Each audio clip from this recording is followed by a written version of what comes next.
I don't have enough money for Taco Bell tonight. Damn it. But what I do have pleases me greatly. This is the Greyhawks player. This is the Greyhawk Player's Guide, and this one is the oldest one. I have one still in the shrink, and I've got another one that looks brand new because I've only opened it. I think I opened it mainly because I probably couldn't find this one. Anyway, and there are some books that I've moved into this new place around 3 months ago. I still haven't found. I've got that many boxes of crap. So this book is interesting because it's chewed up a little bit. You can tell, and this thing got plenty of use. I think this. No, it doesn't open up. It's got a lot of the symbols for some of the gods.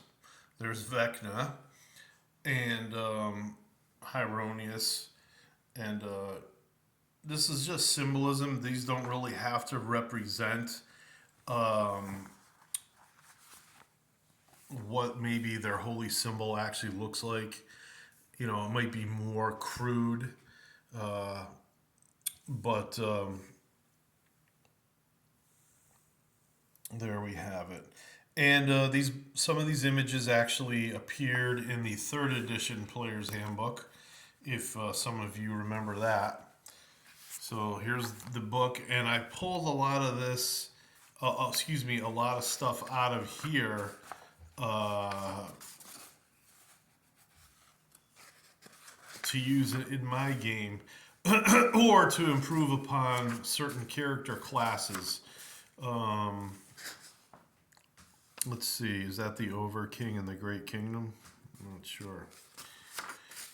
But they talk about the box sets and all that in the past because this was supposed to be like a new relaunch of Greyhawk.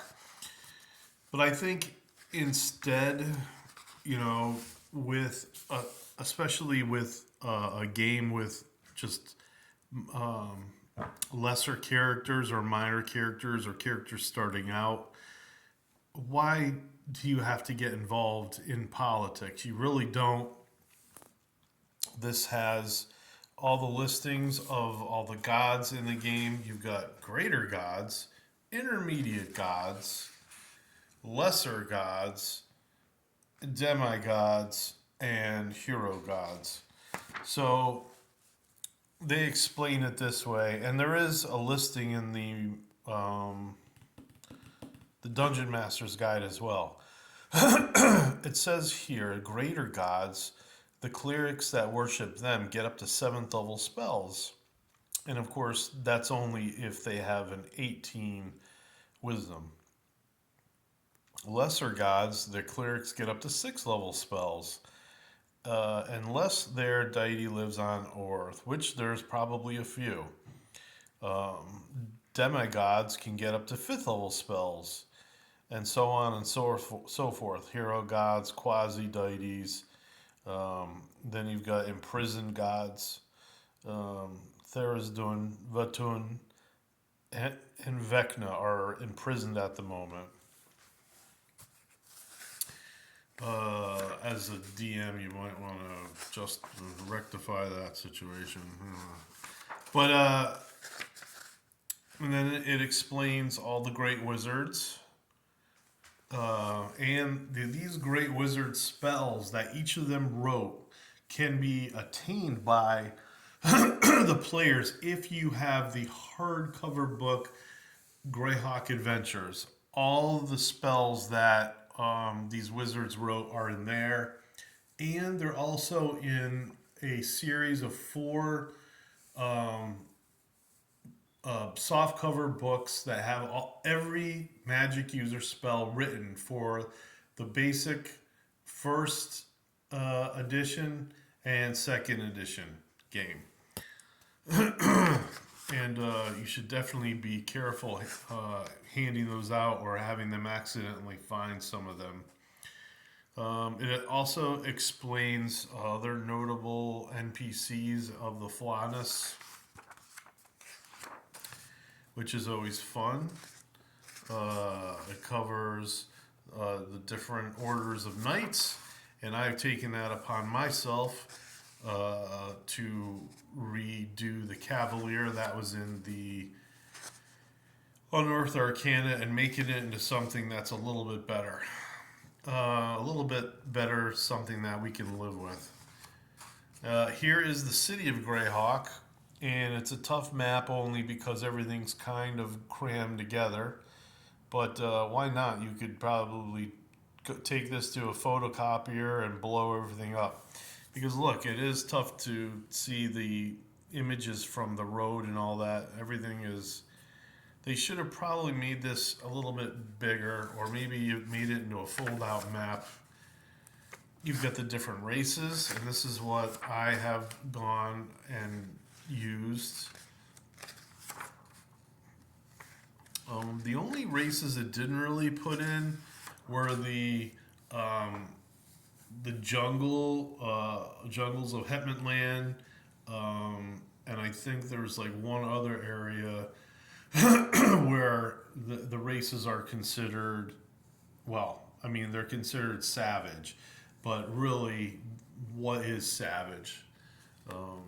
Everybody's just trying to survive. Yep. You've got a few tables here. Basically, you could roll to see what your parents are currently doing, whether they have a business. There's reasons, wolf here for one race, reasons for leaving the family.